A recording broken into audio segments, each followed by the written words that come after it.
Baik, pada video yang sebelumnya kita sudah berhasil menggunakan soft delete untuk menghapus data post kita.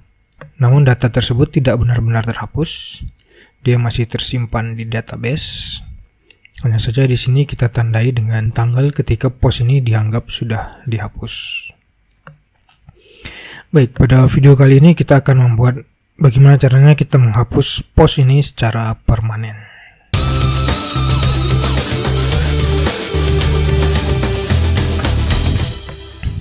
Di sini langkah pertama saya akan membuat sebuah menu baru untuk melihat daftar trash kita, daftar post yang sudah dihapus. Jadi saya buka pada index, saya ke template kita, layout. Oke, di sini ada kategori, ada post. Saya tambahkan satu lagi, yaitu untuk trash kita. Selanjutnya untuk tujuan trash ini kita akan membuat sebuah root yang baru. Karena di sini pada web.php ketika kita menggunakan root resource seperti ini, pada root kita tidak otomatis menambahkan root untuk trash-nya. Jadi untuk trash ini kita akan membuat root sendiri. Jadi di sini saya tambahkan root-nya. Root metodenya yaitu get. Tujuan kita adalah ke trash post, baru dia akan menuju ke post controller dan menjalankan fungsi trash. Oke, seperti ini. Nah, selanjutnya kita akan membuat fungsi trash pada post controller kita. Buka post controller.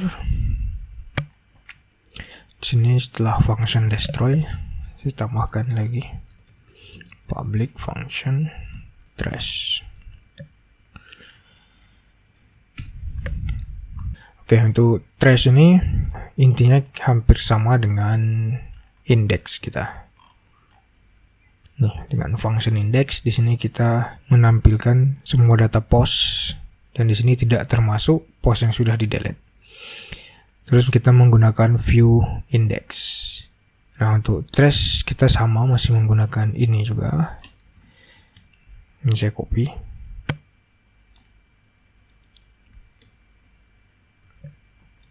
Oke, namun perbedaannya di sini kita tidak mengambil all semua datanya, tapi kita buat only trash. Oke, baru sini get. Oke, jadi post yang diambil adalah post yang trash, yaitu post yang pada deleted-nya sudah terdapat tanggal di sini. Oke, coba tes, save, kembali ke aplikasi, refresh. Oke, di sini ada trash, coba klik. Oh, ini coba saya periksa lagi. Ya, ini root-nya belum saya rubah ya. Jadi tujuan kita adalah ini name-nya. Oke, kita kasih name dulu. Name-nya saya buat trash, post trash.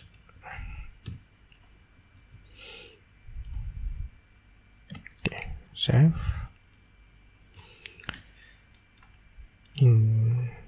Di layout kita app.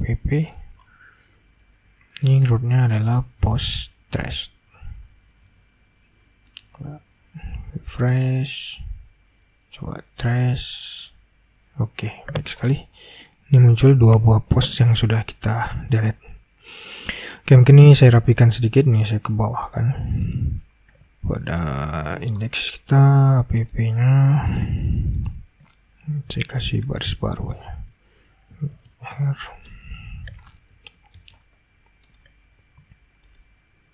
Ya, oke, ini post, ini trash. Nah, baik, ketika kita pada menu trash, mungkin judul ini kita ganti dengan trash. Terus tombol tambah post tidak kita munculkan, tombol ubah tidak kita munculkan, tombol delete ini kita ganti tulisannya menjadi delete permanen. Oke, untuk itu kita buka kembali pada index blade kita. Oke, di sini untuk judul kita akan menseleksi dulu apakah ini trash atau post biasa. Jadi di sini pada controller post, pada function trash, saya tambahkan satu lagi, tambahkan width. Kita kasih nama trash saja. Trash, isinya true ya.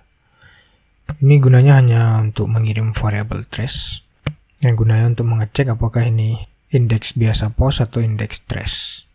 Jadi kita akan memantau dengan memeriksa keberadaan variabel trash ini.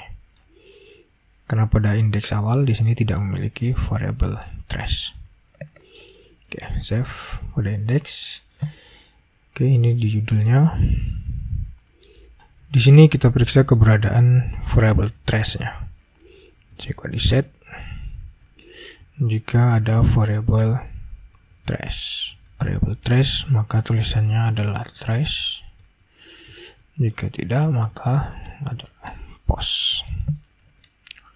Oke, post. Refresh. Oke, ini post, coba trash.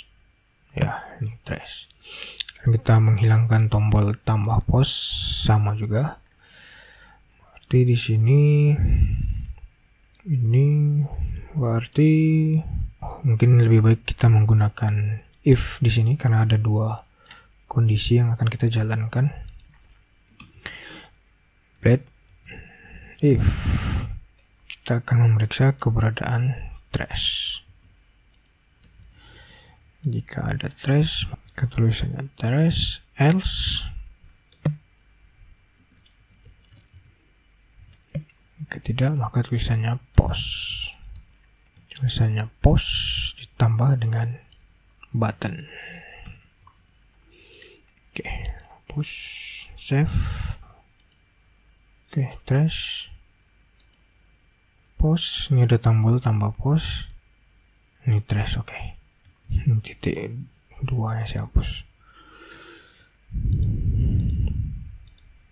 Oke, jadi begini seleksinya. Kita memeriksa keberadaan variabel trash untuk menentukan judul dan menampilkan button atau tidak. Oke, untuk selanjutnya yang akan kita rubah adalah kita menghilangkan tombol ubah dan ini tulisan ini menjadi delete permanen. Di sini saya akan memberikan cara lain, yaitu tidak mengecek variabel trash, tapi kita langsung mengecek pada post di sini. Di sini post judul, post kategori, kita bisa menggunakan post trash.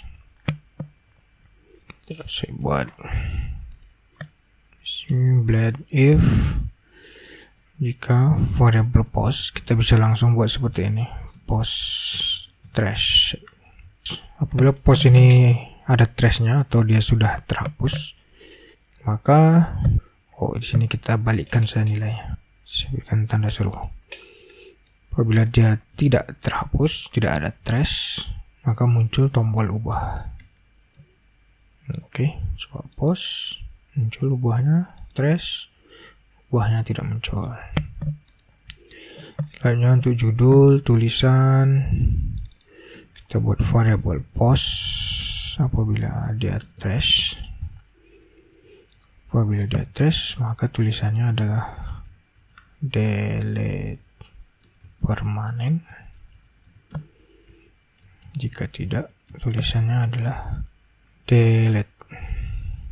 Save, fresh. Oke, delete permanen. Post, delete. Atau kita ganti jadi trash saja.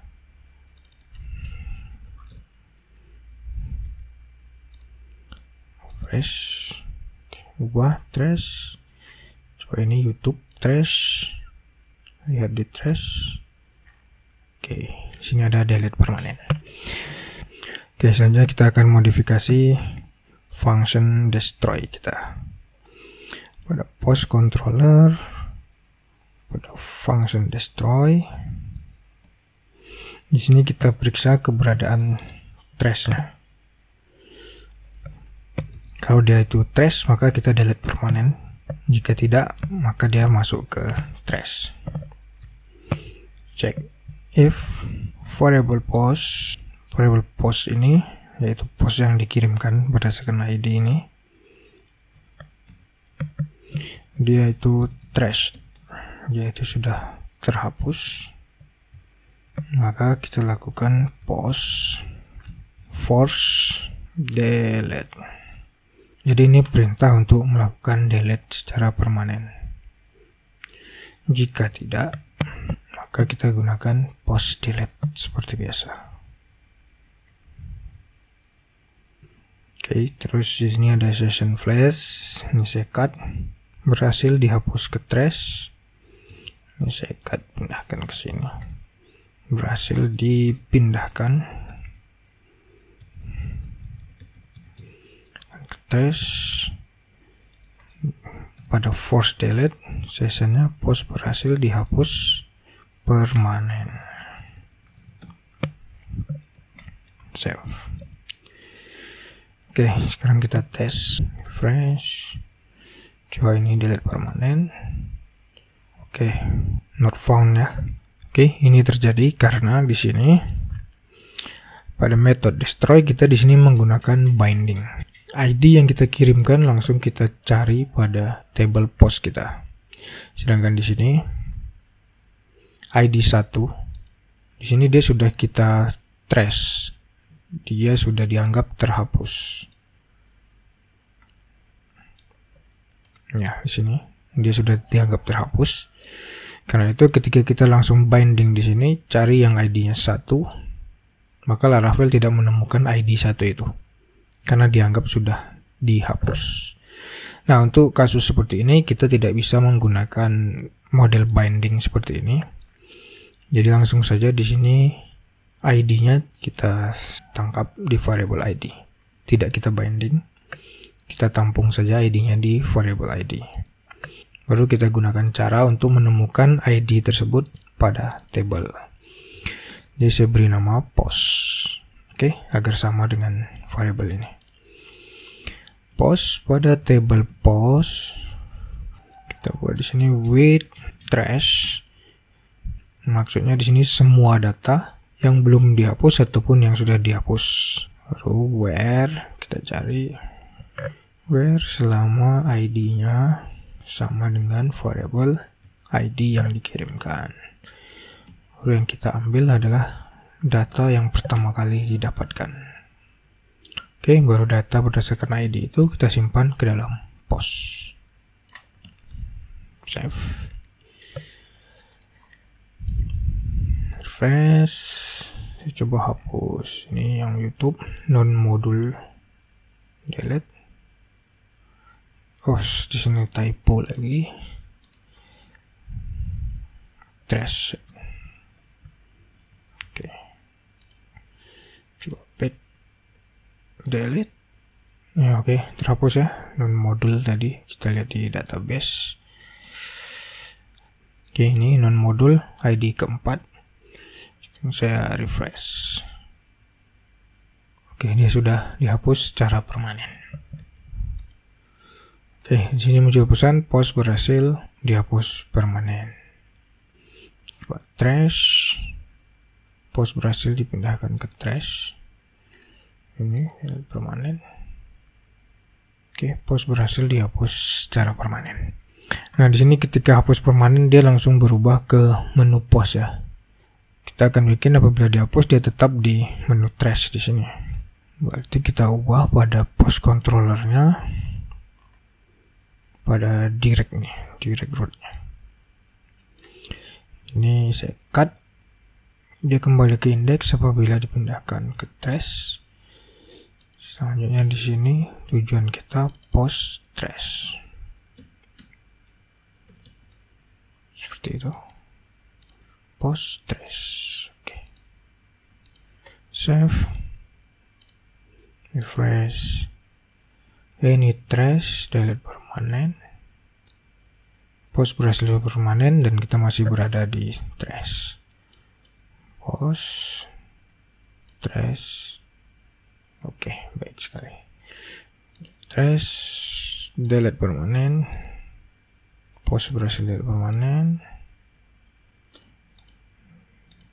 Dan di sini kita sudah tidak memiliki data post lagi. Untuk video kali ini mungkin sampai di sini dulu, yaitu menghapus data secara permanen.